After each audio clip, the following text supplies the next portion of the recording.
if you have a larger thing that you want to accomplish and you want AI to help you, it's best to break it down into smaller tasks and do it step by step by step.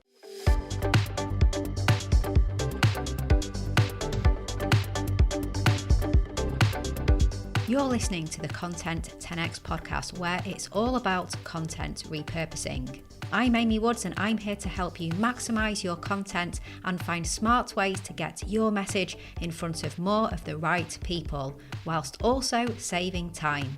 Let's get started.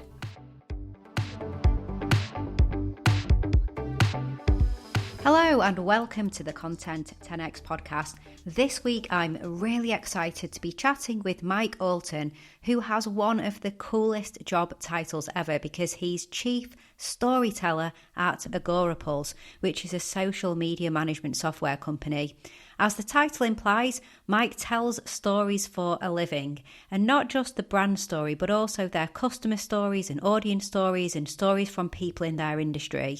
So on the show, Mike and I talk about how his role evolved into Chief Storyteller and how it's positively impacted their community and the brand. And we dig into how Mike uses AI in storytelling. We talk about how helpful it is to have pre-written prompts for his research.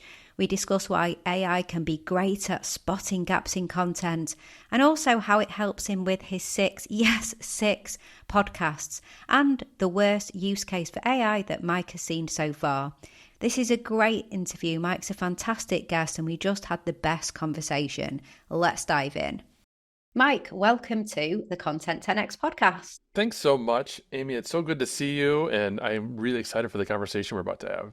I am as well. I'm actually surprised that I thought we'd spoken on the podcast before, because we've obviously spoken in real life before. And I was thinking, this is Mike's second time on. And then I thought, oh, no, it's his first time on the podcast. No, So I'm first really time caller.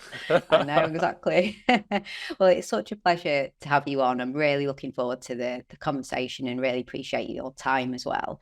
So you are Chief Storyteller at Agorapulse, which is a absolutely fantastic job title. Would you mind sharing a summary of, what does that mean? Like, what does it entail to be Chief Storyteller at Agorapulse? But also, just for anyone who isn't familiar with Agorapulse as well, just share a little bit about what that is as well. Yeah, it really is a cool title, isn't it? I love it. It was not my idea. It was my boss, Emmerich, the founder of Agorapulse. He came to me and said, what do you think about this? And it had evolved because I am responsible for a big part of the number of stories that we're telling at Agorapulse. And as the name implies, that's what the role is all about, is telling our story, not just our brand story, but our customer story, our prospect story, the people in our industry, people like you and I who are working in marketing. We're hitting struggles and challenges every single day. We're worried about AI. We're trying to figure out new tools. We're trying to understand how social media algorithms are impacting delivery of content and traffic and all these things. And how are we actually solving those struggles, regardless of whether it has anything to do with Agorapulse or not?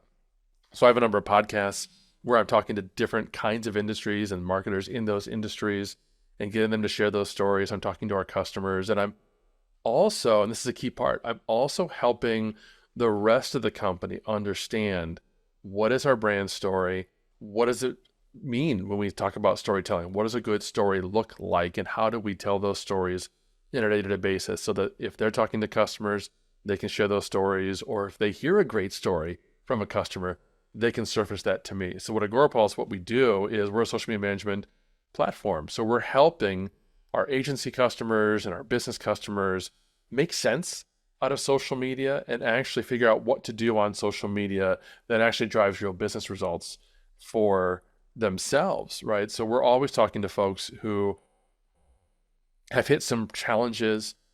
Maybe they've got some really outdated processes in their organization, or maybe they're just trying to figure out what should they be doing, which social channel should they use, and how should they do it.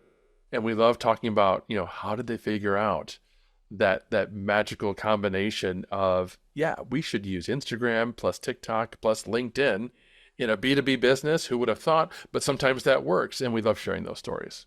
I'd be keen to know, in terms of the role and really leaning into storytelling, as you said, was that something that as a company you thought, we are really good at storytelling and let's really craft that out and focus on it? Or was it the opposite, where you thought, you know what, we need to get better at storytelling. So let's really like hone in and focus on that. Sadly, it was the latter. We we recognized that we weren't very good at it. We weren't.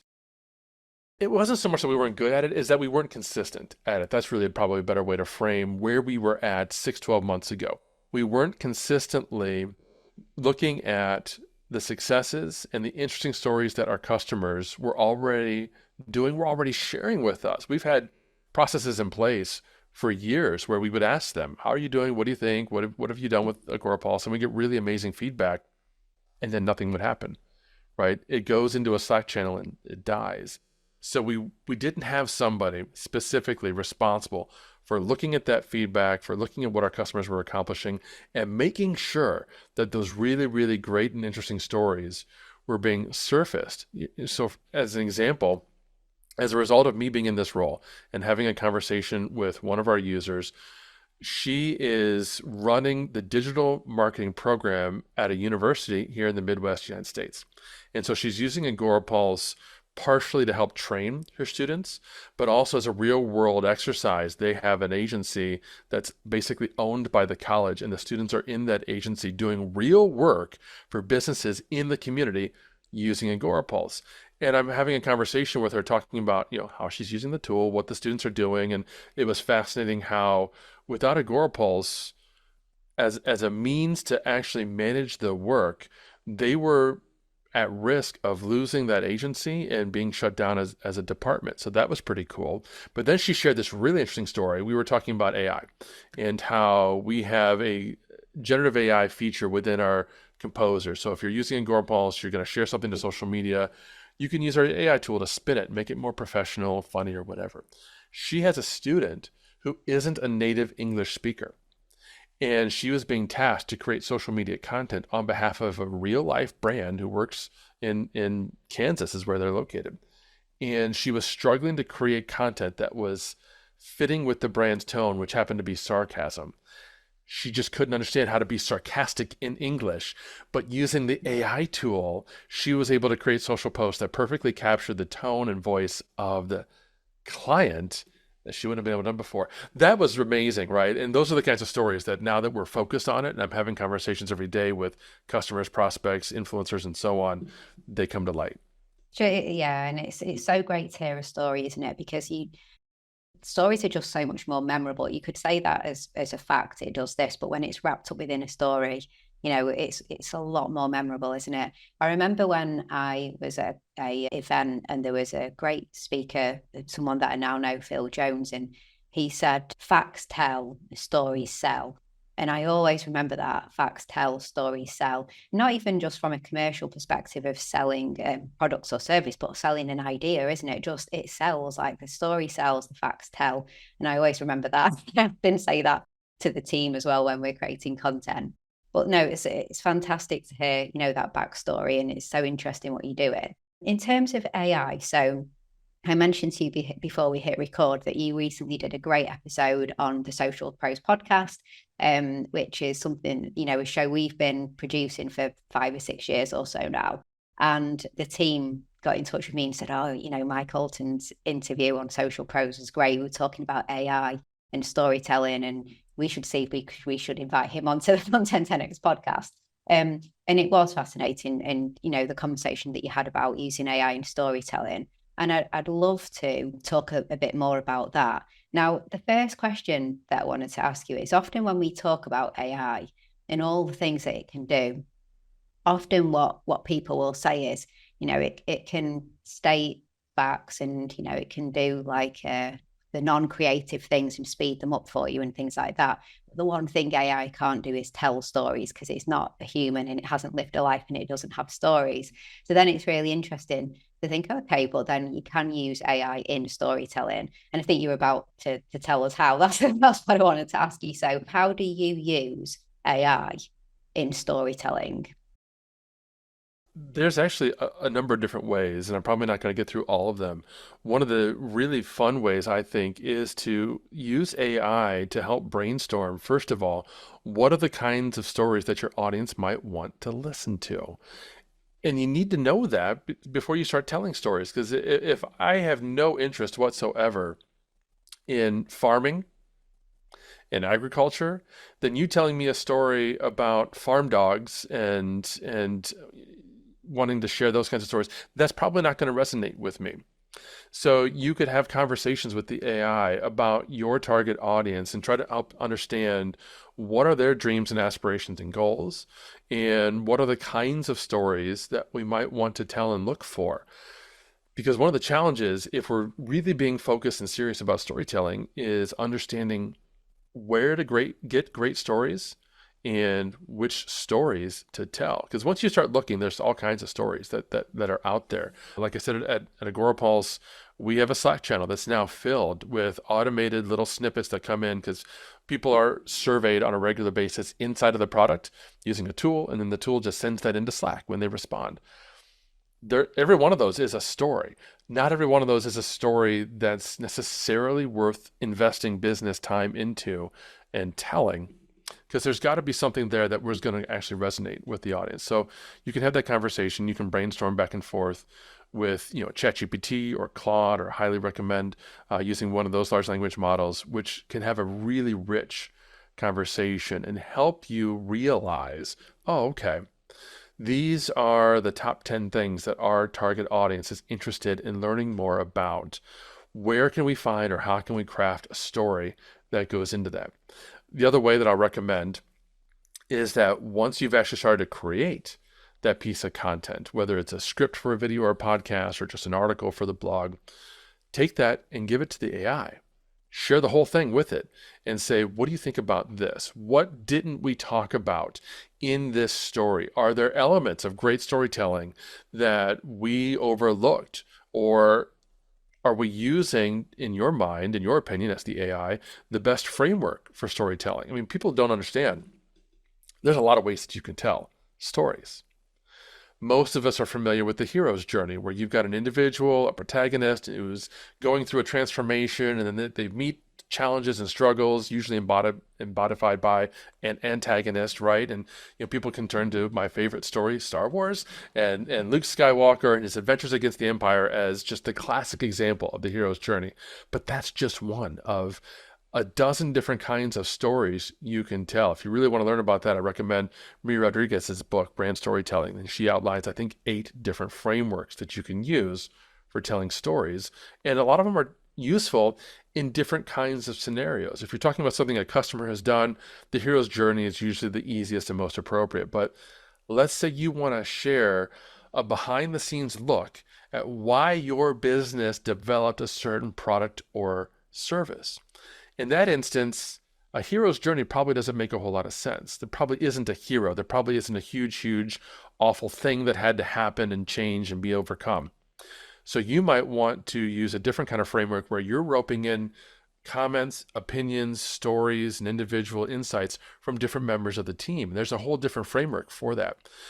So the AI can help you with that, right? You can take the draft that you've already written of the story, share it with AI, and allow the magic of the AI, who is really good at spotting things that are missing. Humans are terrible at this. AI is so good at this. You can look at that and say, oh, you know what? Here's 3 things that you could potentially talk about in this story and weave in. It's phenomenal for that. Oh, yeah. And you mentioned a few different tools. I know you said, ChatGPT or Claude, etc. Is there one Gen AI tool in particular that you find to be really good for both of those, for helping you to find the stories and then what type of story to lean into? Okay, so we're recording this as of September 13th, 2024. And I have to say that caveat because these models are changing every single day. Literally yesterday, OpenAI dropped their newest model for large language models. It's called O1-preview, and it's the first of several new models that are coming out that have a lot more reasoning. And I bring that up because as these models advance, they change in their capability and they change in their best in class in terms of use case. So I'm saying all that all because as of right now, today, Claude Sonnet 3.5 is what I would typically use when I want to craft really good, compelling copy that sounds human, that sounds engaging and interesting to other humans. Whereas ChatGPT is really fantastic for research, for helping developing strategy and that sort of thing. But their OpenAI's newest model, because of the way that it thinks, may actually be superior, and that's something that we're going to have to test. And that's important to understand.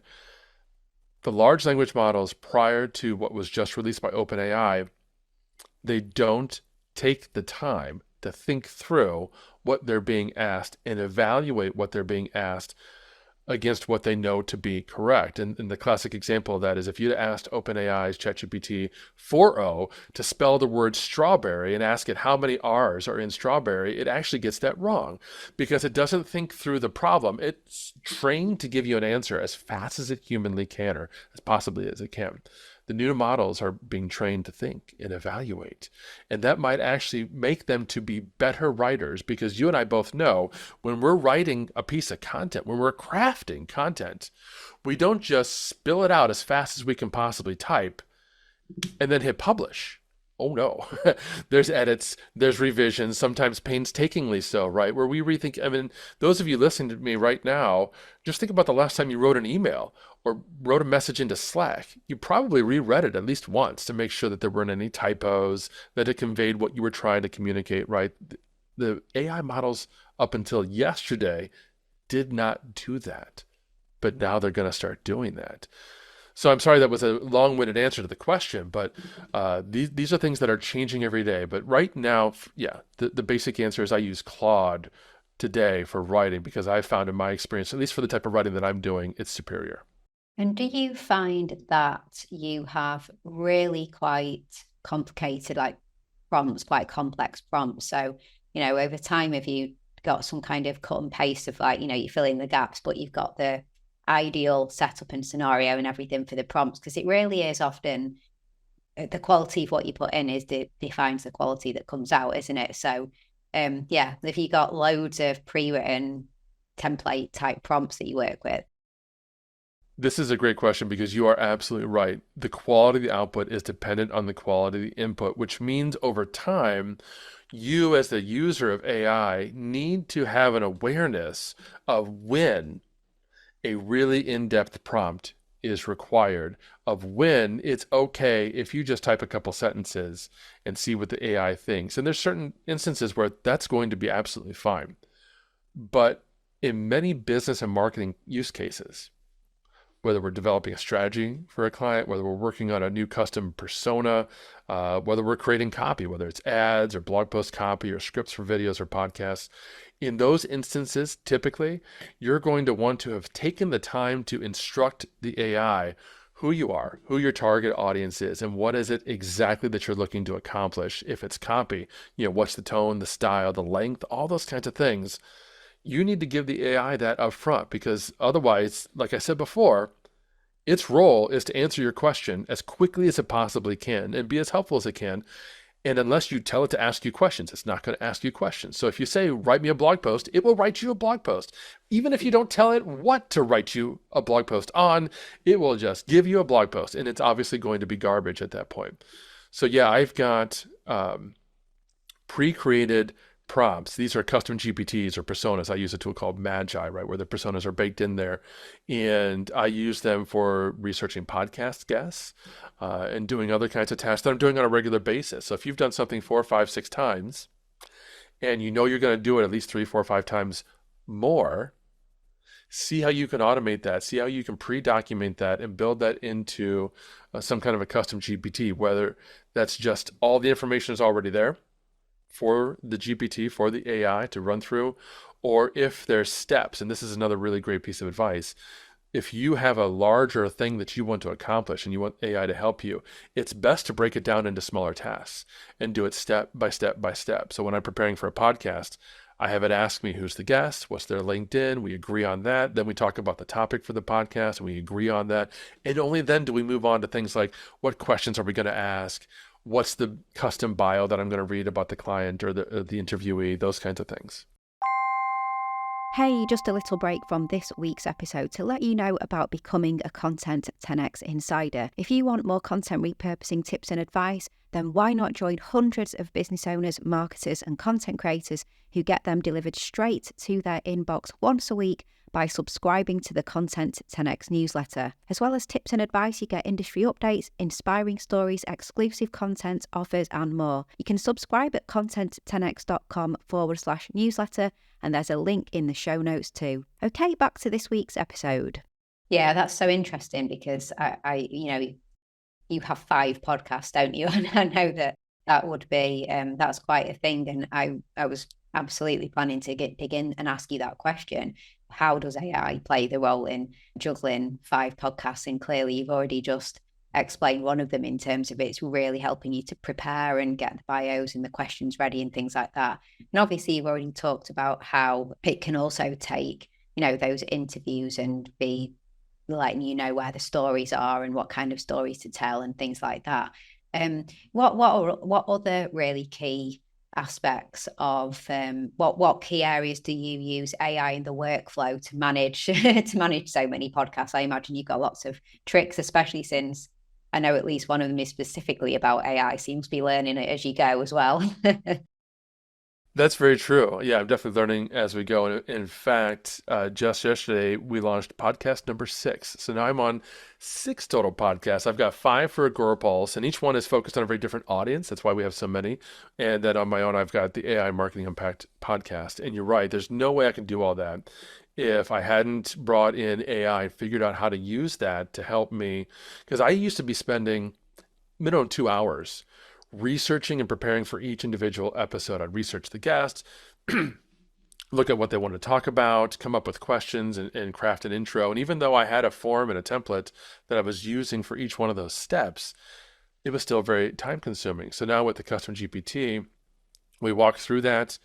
And because I've spent the time up front, not just telling it what I want to do, but coaching it, this is the style, this is the format. We're going to use the PAS framework for every one of our intros so that we're hooking in, we're drawing on what the topic is going to be, and we're helping listeners understand right from the outset, this is what we're going to talk about. I tell it to craft a custom bio that looks at the guest's LinkedIn, that does a Bing search and understands, these are the best companies they've worked with. These are the accomplishments they've talked about in their LinkedIn. That's what we're going to hype up and highlight, regardless of what they've written, if they've written an actual bio. So all that saves a tremendous amount of time.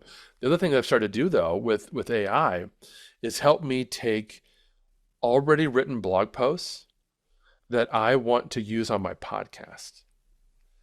And I feed the entire blog post into ChatGPT or Claude, and I say, hey, here's the article that I wrote. And the article has headlines and bulleted lists and sections and all these things that are great for a blog post that you would never want to just read into a podcast. And I say, take this and condense it and form it into a script for a brand new podcast episode. And I was amazed at how good it did at that. It took an article that I'd written about the AI revolution and how this is actually the 4th industrial revolution. And there was history in there. There was sections and segments and bullets and all these kinds of things, right?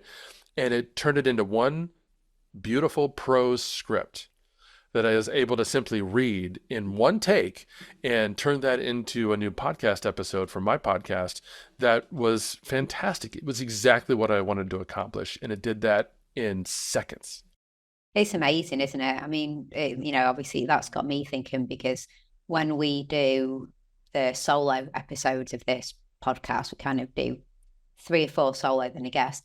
We usually write the script first and spend quite a lot of time, writing the script and preparing and doing the research, things like that. And then eventually morph the script into a blog post to go onto the website. Well, obviously you've done, like, that's the opposite of what you just said, blog post into script, but you could do it both ways, couldn't you? And that's obviously got me thinking, actually, like, we might be missing the trick there, because we're not taking the script and turning it into blog. We are still, the writers are still doing that. So that's really interesting. What about other media? So when you have podcasts and they are video podcasts, and you can create short snippets of video content for the social platforms, how have you found AI in that process of selecting clips or even generating them as well? Yeah, I've been using Descript on my own. for my own podcast. Now we've got a video team at Agorapulse, and they use a different tool, and I don't recall what it is off the top of my head.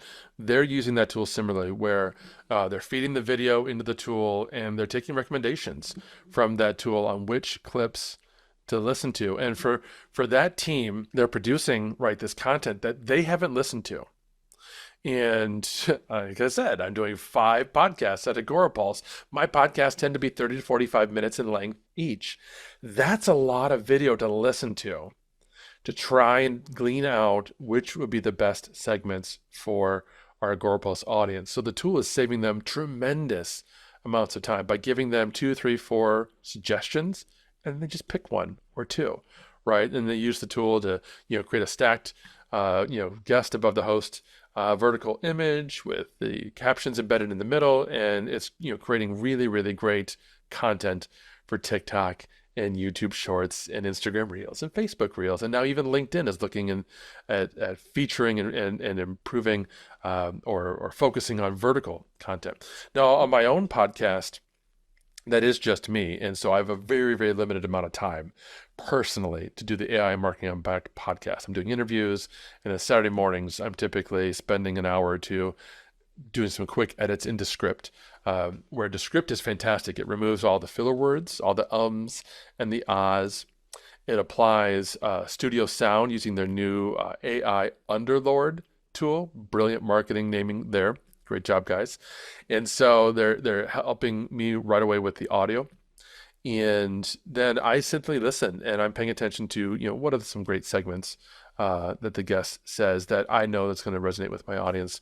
So that's my process on my own podcast, but it's definitely time saving all around. Yeah, it is, isn't it? And I think the way I see it is that if it works well, it actually enhances creativity as well, because it removes some of those tasks that doesn't require too much creativity to allow you to then indulge and embrace in the creative side. So I think it's, it can be used for the good. Now, I would love to know, obviously you mentioned your podcast where it's all about AI, the podcast that you personally have, and you're having loads of conversations. So I'd love to know, firstly, what is the most interesting use case that you've heard through all the conversations that you're having, or just generally in life, for AI that just really surprised you? You were like, whoa, like I never thought that you would use AI for that. Specifically in the marketing, like in the marketing world. Love the question. And that's definitely what we're driving for on that show, is to surface, really, really interesting use cases. I think because AI is a technology and not a specific tool, right? It's not a Canva where before you even open the tool, it's to build images. And that's what I'm going to do if I have a Canva account. AI is just this vast, nebulous, vague technology with lots of potential. And without examples, we don't know what they are. So 2 that come to mind. The first one I almost kind of already talked about, which was Andy Christina taught us how to use AI to identify gaps in our content. And he was actually the one that showed me how AI is really good at identifying what's missing. So in his use case, he was saying you could have a spreadsheet of all the content you ever published. I've got over 1,000 articles that I've written over the past decade, right? I could feed all that into the AI, and AI is going to be able to instantly analyze that and tell me, okay, yeah, these are the buckets where you've been writing, but you know what? These are the topics where you've never touched on or only lightly touched on.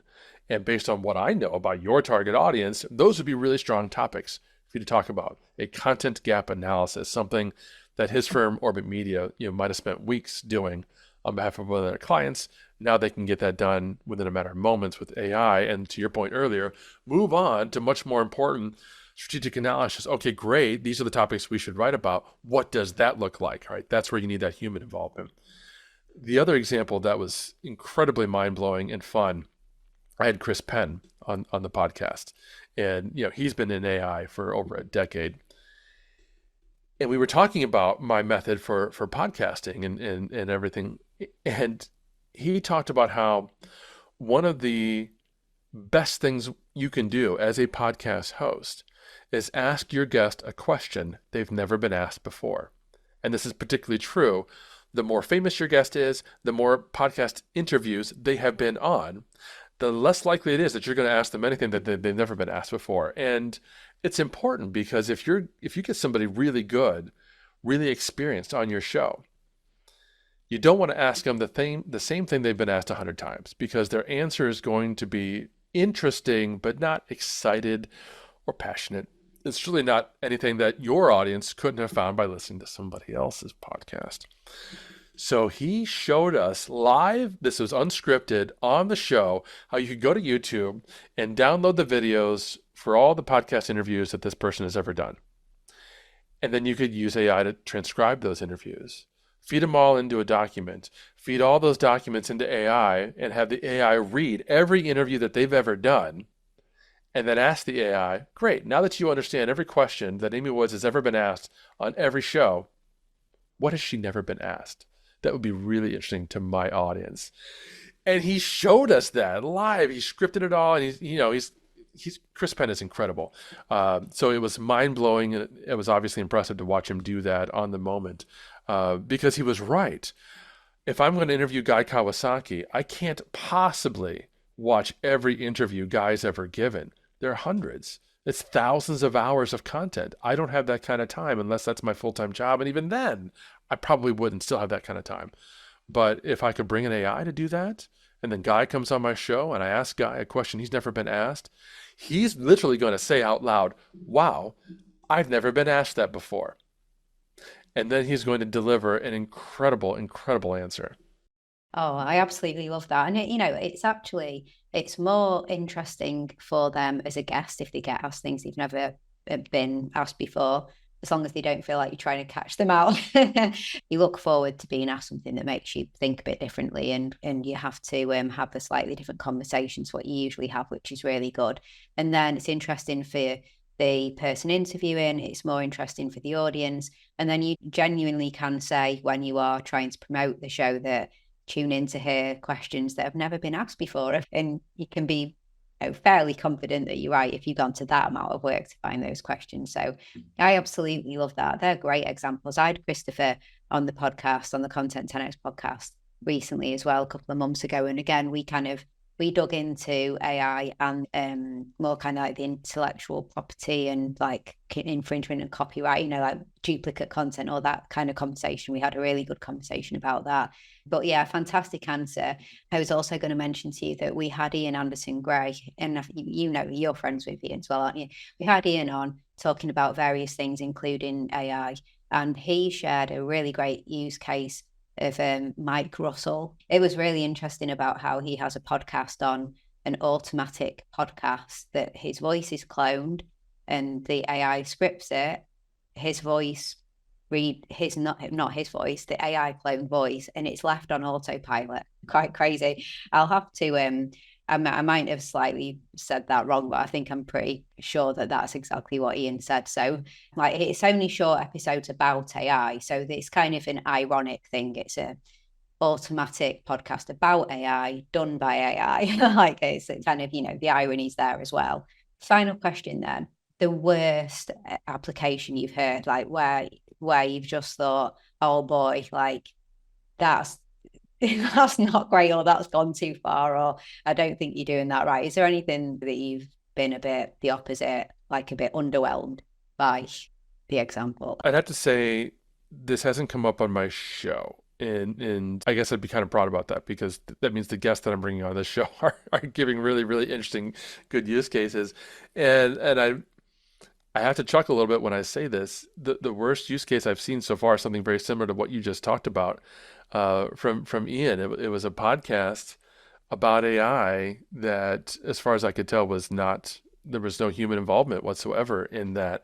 And that kind of use doesn't really impress me. That kind of use case, I'm thinking, well, then what are we creating? If it's just AI talking about AI by an AI, okay, well, then who's going to benefit from this? Who's even to say whether or not it's good and accurate? And I think this is a really important point and a real flaw in this kind of a model, because if it's AI generated content, I don't know how much your listeners understand, but most AI models are trained on older content.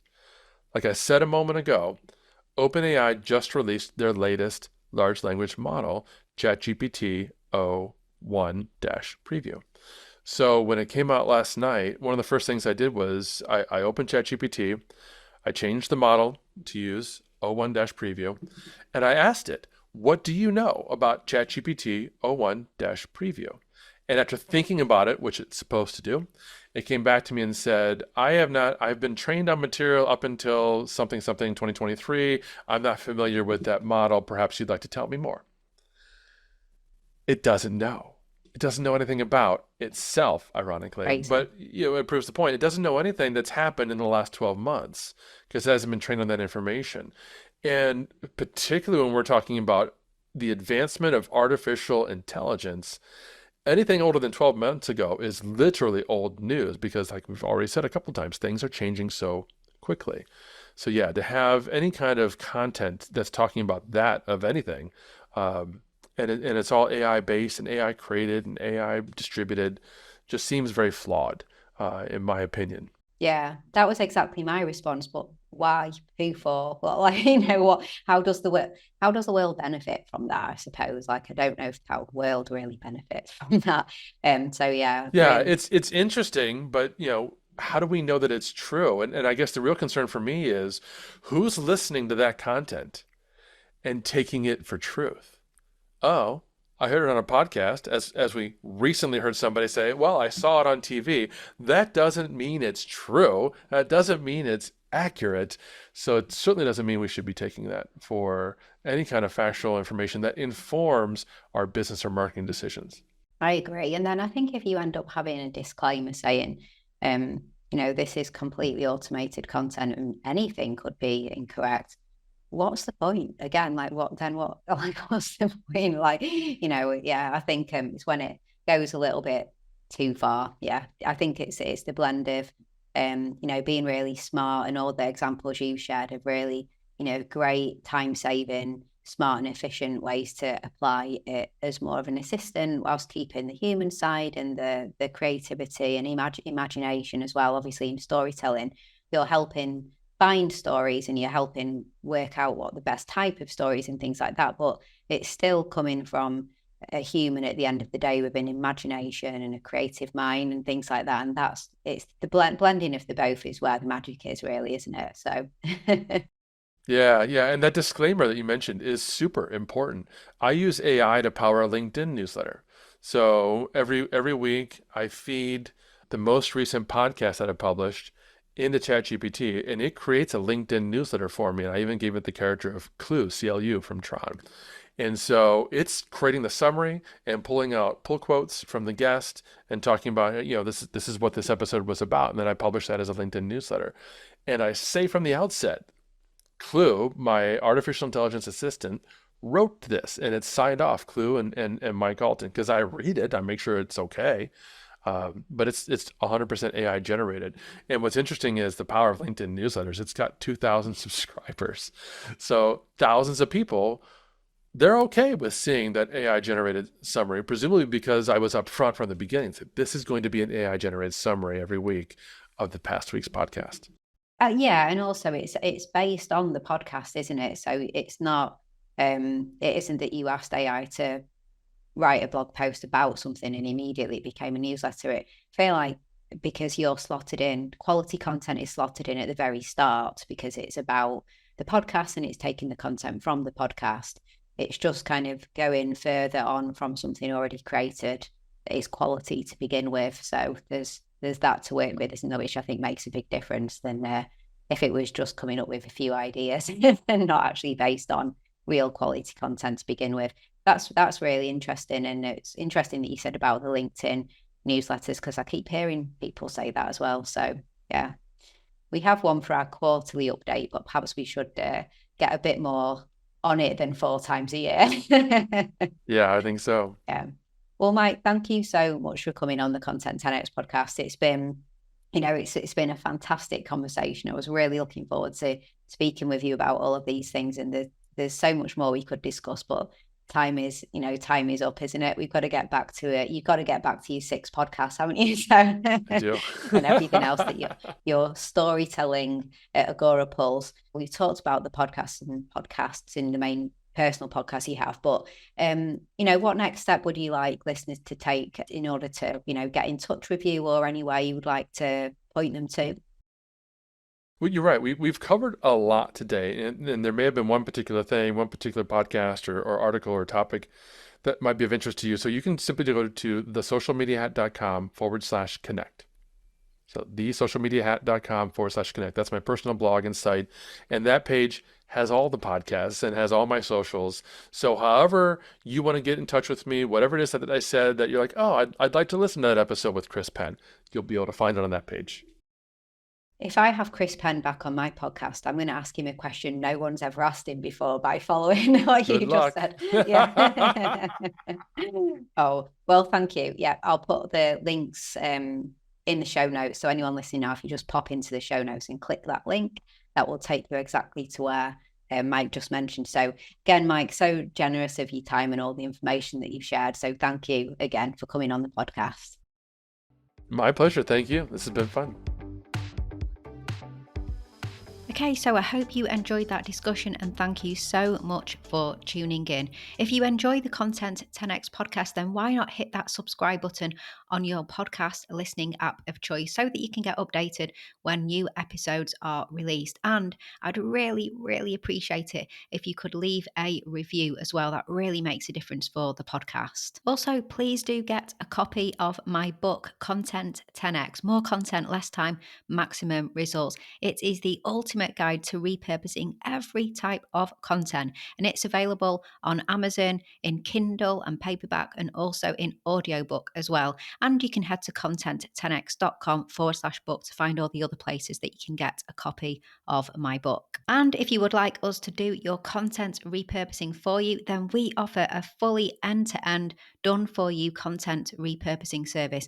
This is for podcasters and video content creators. We have our podcast 10x, video 10x, and also our specific LinkedIn 10x service, helping you to become the leading authority in your industry on LinkedIn. You can find out so much more about our services on our website. And also, please do give me a follow on the social media platforms. I share lots and lots of tips and advice on social media about content repurposing. I'm at Content 10x on Instagram, Facebook, Twitter. And if you try content10x.com/LinkedIn, you'll find my LinkedIn profile over there as well. All that's left to say is thank you so much for listening to this week's episode, and I'll catch you in the next one.